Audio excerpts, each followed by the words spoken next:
We're talking spiders here, boys. Hello, hello everybody. This is Ollie from Last Minute Movies. Today I'm going to be talking about Spider-Man: No Way Home. Watched the movie last weekend, and we have some stuff to say about it. And with me today, it's going to be just two people in this video, me and my good friend Aiden Allen. You may have seen him in our Snyder Cut video. Say hi, What's Aiden. going on, guys? I was bitten by a radioactive spider in real life, and all I got was ED. It's a pleasure to be here today. So we're just gonna be talking about our thoughts on the film, all that kind of stuff, and I guess we're just gonna start now. So first things first, I guess we should probably just where do you want to start? Do you want to start with what worked, or do you want to start with what didn't? So for me, it's the simple with superhero movies, it's the simple 3C system. There's the moments that made me cry, there's the moments that made me complain, and there's the moments that made me come. Now, Spider-Man No Way Home of course had plenty of all three of these moments. And I think the first thing to focus on is the moments that made us cry. What hit us in the feels? Was there something that really hit home for you? So I guess what I could talk about first and foremost is sort of how I feel about MCU Spider-Man.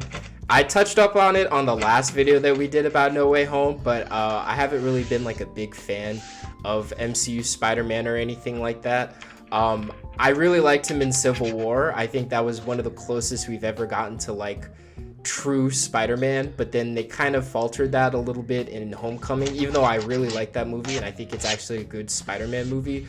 Some of the stuff felt kind of weird with him and Stark and the tech and all that kind of stuff. The underdog factor kind of fell flat for me a little bit. And then Far From Home, the movie after, was just garbage. I hated it. It was just awful.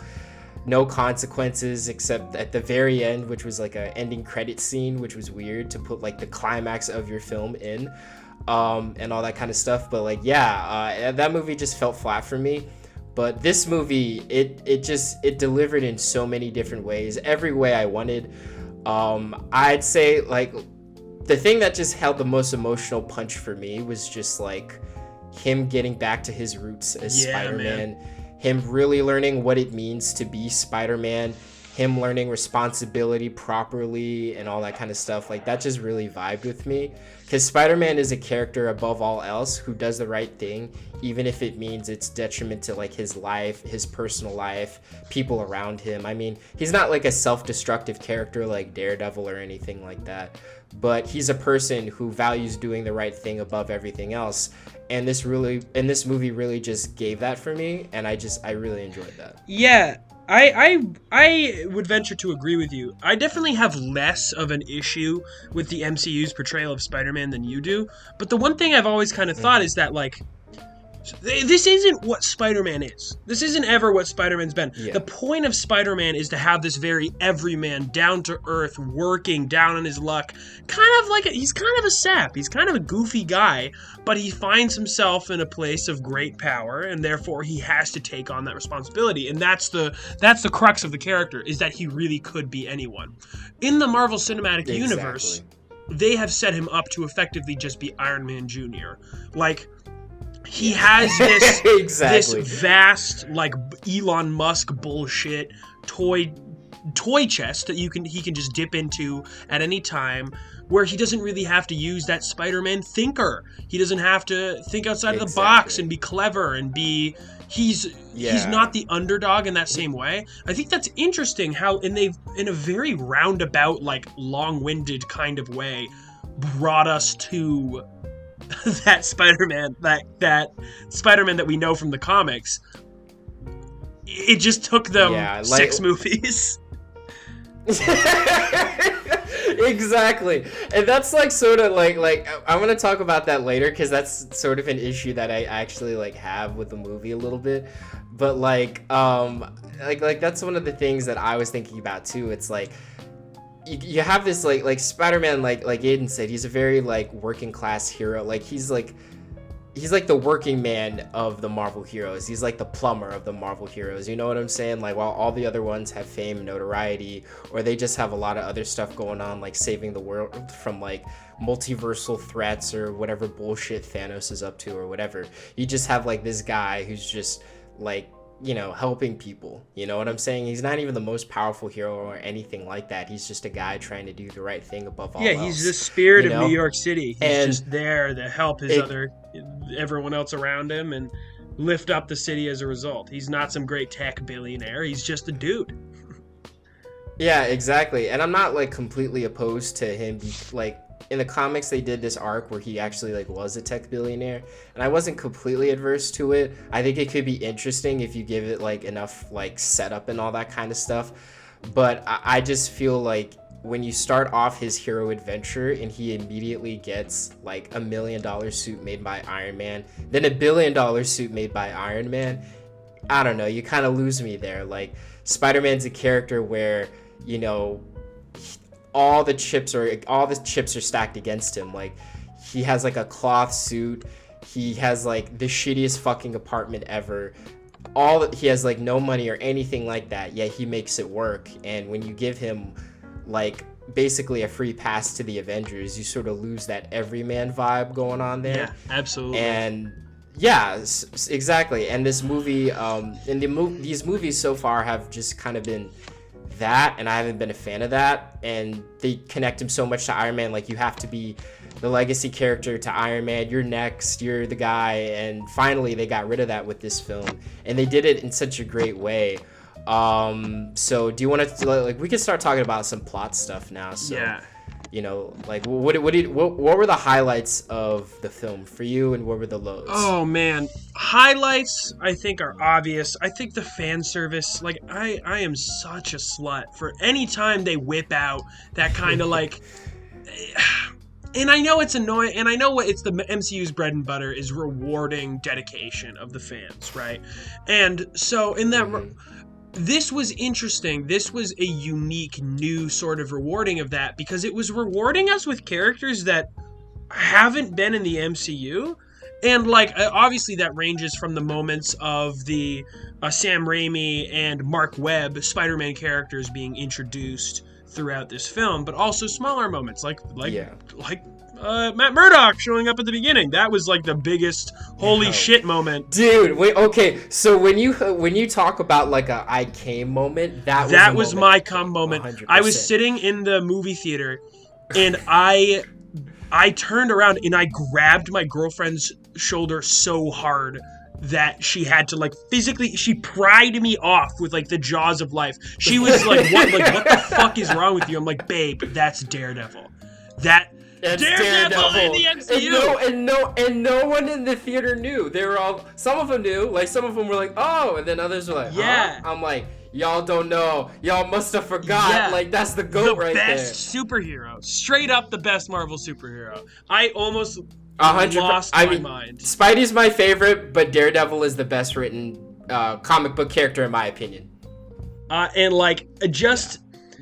So that those little moments that pay off that dedication, I think it's so fantastic. And as far as the plot goes, I think it really is, unfortunately, just kind of a thin skeleton holding together those moments and like trying to I mean, that's like one way of putting it. Yeah, like, I would maybe be a little bit harsher. The plot makes absolutely no goddamn sense. It really doesn't make any sense at all. Like, it's so confusing. Like, okay, I want to talk about fan service, but honestly, I really just need to talk about the plot first. So, like, holy shit, it made no fucking sense. Like, okay, so I get the fact that you use a spell to make everyone forget you're Spider-Man. I can buy that. It makes sense. Like, it 100% makes sense.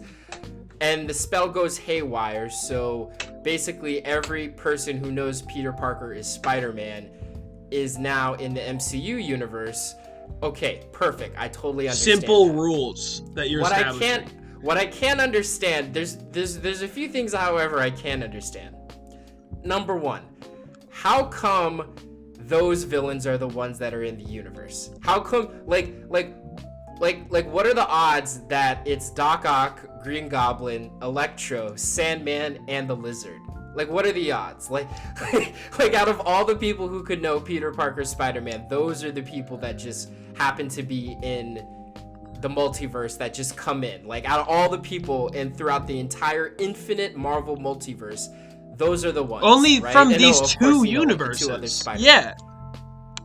Yeah, exactly, right? So, And- like, no one else. That's it. Just And them. how is it that it's only like super powered individuals and like only from the moments that they knew?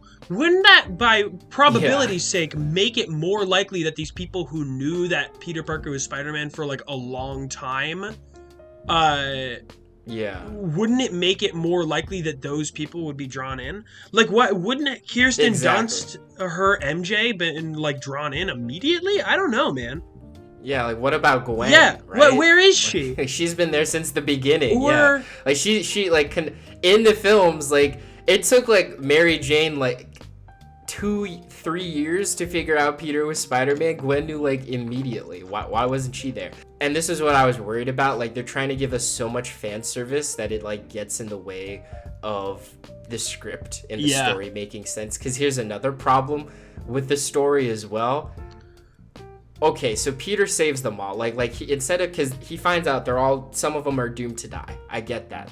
It's actually beautiful that he wants to save them instead of just sending them back to their universes to be killed so he can have an easier life. Like, that is peak Spider-Man storytelling right there. But here's a problem. Once they go back, aren't they just gonna die? They're just dying anyway. Especially because they have no powers, right? Like, they're all drained of their powers, or they're cured, so that means they're gonna go back to the exact moments right before they die, and then what happens? Because they gave Electro that line of dialogue where he recalls the exact moments leading up to his death. So I don't even think... Yeah, exactly. I don't even think he's going to go back, like, right before he dies, and he's gonna be like, oh, Andrew Garfield, I'm just kidding. I'm cool now. He doesn't get that. He's going to go... They're sending him back to the void. Is what they're doing. Like, they pulled him from just the endless abyss of death. That makes no sense. Like, it's good at being amazing. Yeah. Right? Like, Marvel films are good at being amazing. But I want to see something spectacular. Yeah. I want to see something ultimate. I want to see something superior. Yeah. You know? So, let's talk about the filmmaking. This is by far the weakest aspect of the film to Always. me. Now, I can understand, like, the story kind of faltering.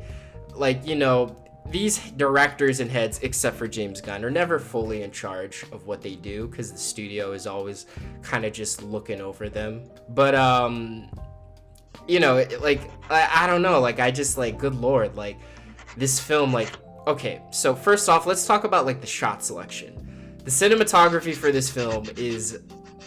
I'm just gonna say it. It's garbage. It looks awful. It's terrible. Like, you're shooting fucking Spider. Yeah. God damn it, make it visually interesting. It's a comic book, man. If an animated film can do better, good Lord, you can do better. And I know animation in Spider-Man fits very well, but the swinging just, it's so ugly. Like, I even when I was a fan of Homecoming, I always, I let, you know, I was okay with it for Homecoming because I'm like, well, he's still just learning. But it still feels like he doesn't really know how to swing, right? It just feels off.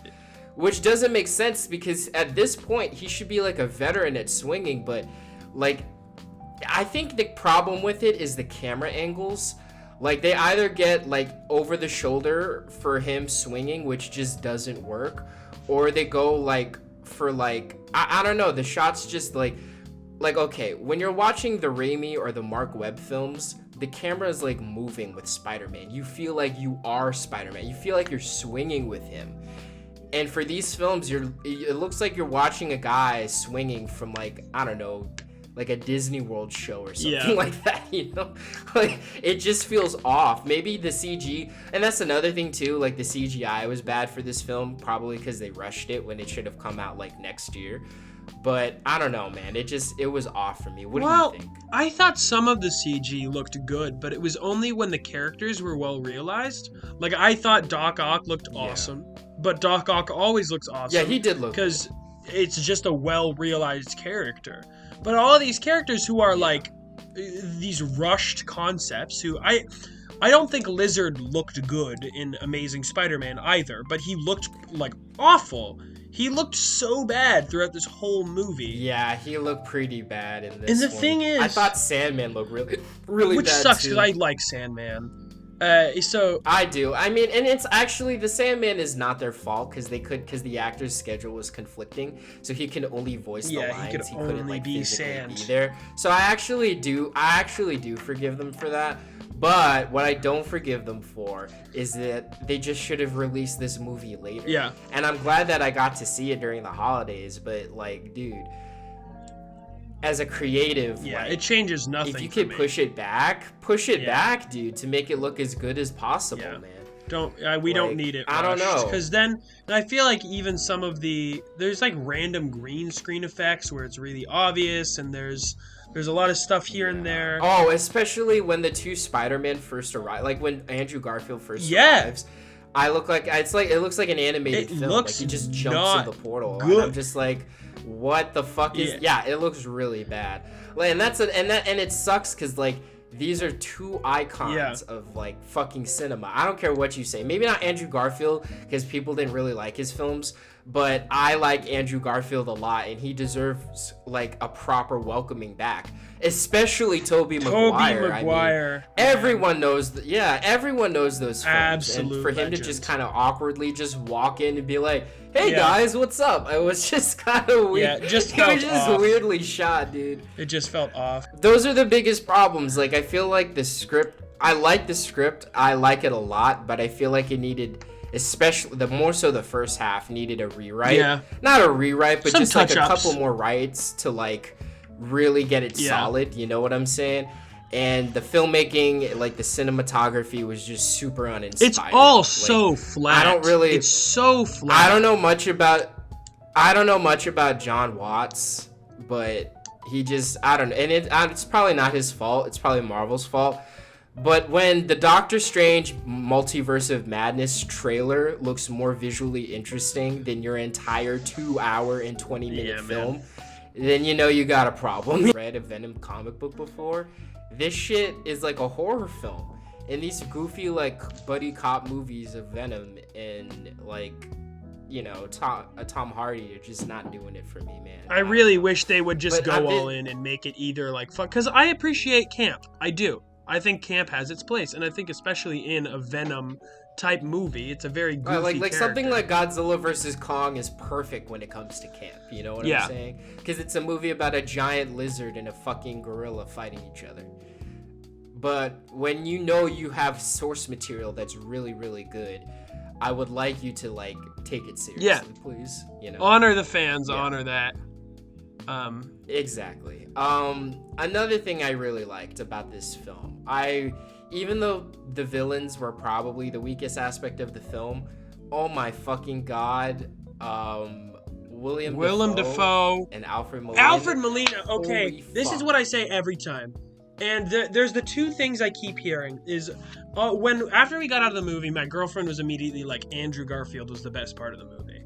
And I get it. I mean, she's probably not. I thought he was incredibly charming. Alfred Molina stole the fucking show for me, man. Goddamn, from his first introduction scene, the entire time, oh my god, holy shit! Talk about moments where I teared up when he sees his Peter. Him and Toby. And that line he has where he says, "You're all grown up now." That was... You're all grown up, dude. I was like, hold on, brother, I'm crying that was fucking chilling.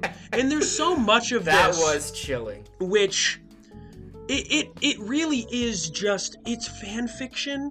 It's one of those things where it is, we are giving the audience these otherworldly, huge moments of gratification that they might not have gotten otherwise. I think another amazing character beat is the Andrew Garfield's Spider-Man catching MJ and then him getting misty eyes. Yeah, that was absolutely stellar.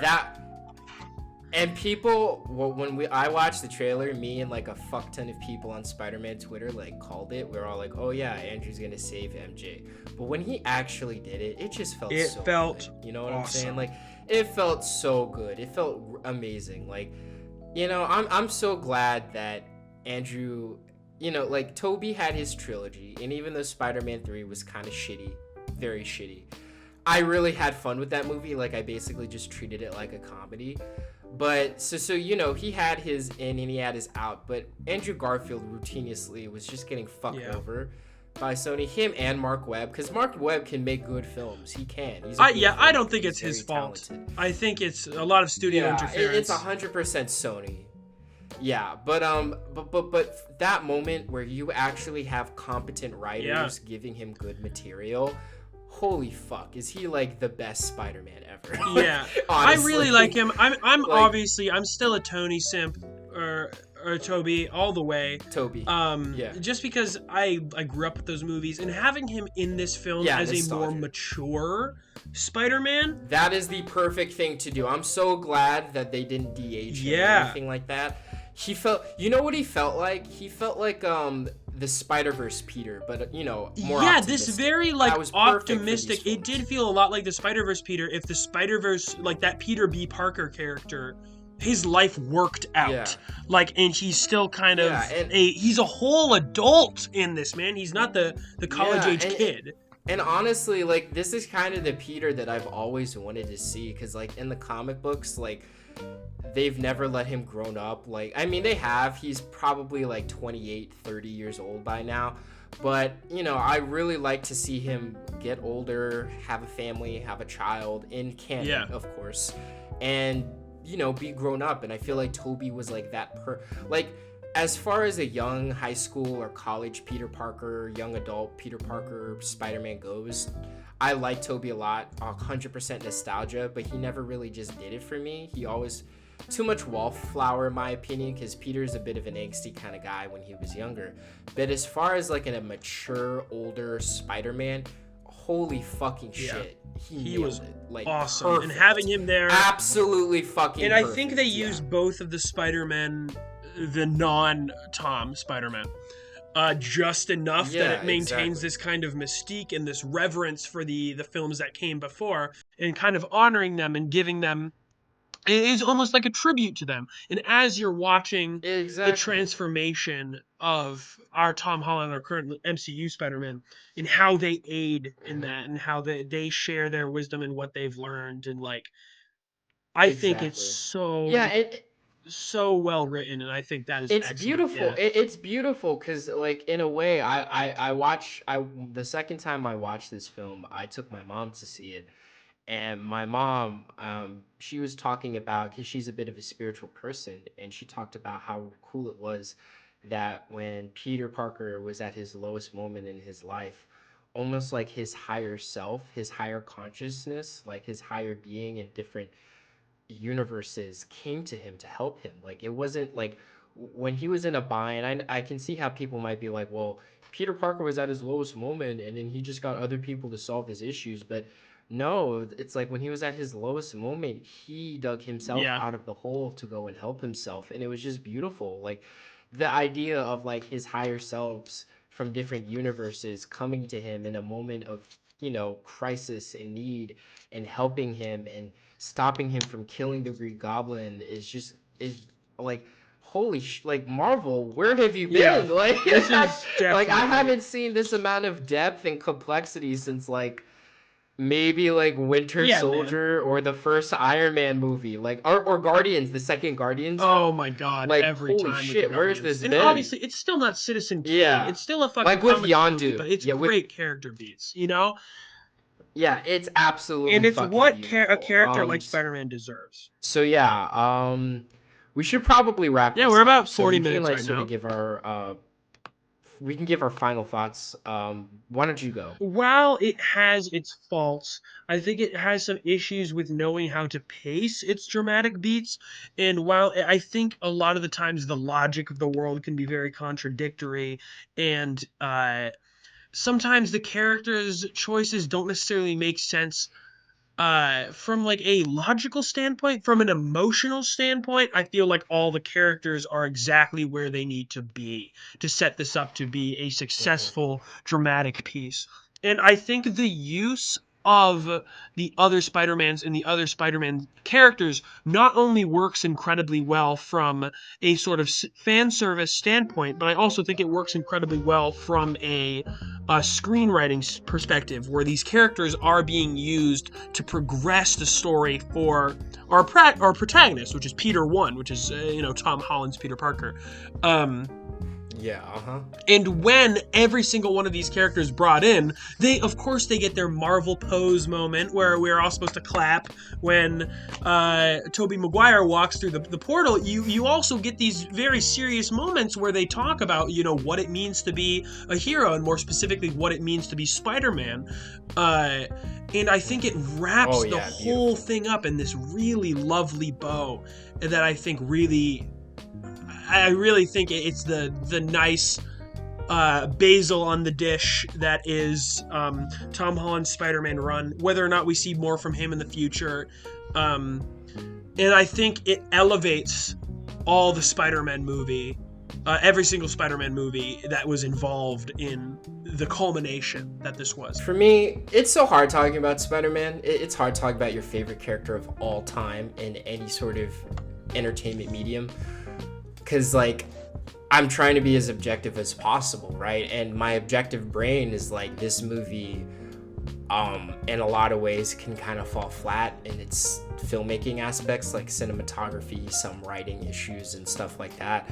But honestly, seeing Peter Parker by himself, all alone, with everyone close to him gone, whether they be dead or whether they just don't remember him, his mother, basically, Aunt May, his mother, being gone, Uncle Ben is gone, Tony Stark is gone, Happy's gone, MJ's gone, Ned's gone, and he loses everyone in his life, and even more so in the comics in some ways, because Peter still has MJ and Aunt May in there, and he still finds the resolve to put on the costume and be Spider-Man and help people is so beautiful and so raw, and it just touched me on a very deep level that I still don't really kind of understand how it did that, because I don't usually feel things like that when it comes to Marvel movies or just some cinema in general. It just it left me with chicken skin, man, and I really am looking forward to seeing where they're taking this character next, and seeing how Peter deals with the consequences of abandoning the people in his life in order to be Spider-Man, in order to save them. What's gonna happen? How is he gonna deal Yeah. with that? How's his mental health gonna be? How is he gonna pay rent? I'm so excited to see how he can do all these things, because above all else, we all see ourselves in Spider-Man, and when I'm watching him, I almost feel like I'm watching myself, saying, how would I deal with these issues? How would I deal with that? Yeah. And I want to see this character figure out life, and just like I'm figuring out life. And that's all that really matters to me, honestly. My pretentious filmmaker brain can talk about the cinematography, the lighting, the CGI, all I want. But when you touch me that deep of a level, that is the most important thing as a Yeah. filmmaker. That's it, folks. That is our kind of review, post thoughts on Spider-Man No Way Home. Make sure you follow Aiden Allen. I'm gonna post both his social media and his YouTube channel down in the description below. His YouTube channel name is Fryverse. And yeah, if you like the video, go leave a like, subscribe, and all that for more future Spider-Man content and other sort of content about films. Maybe something about The Matrix is coming up soon. And yeah, we'll talk to you guys later. Peace out, Lots of everybody. love. Happy Spider-Man.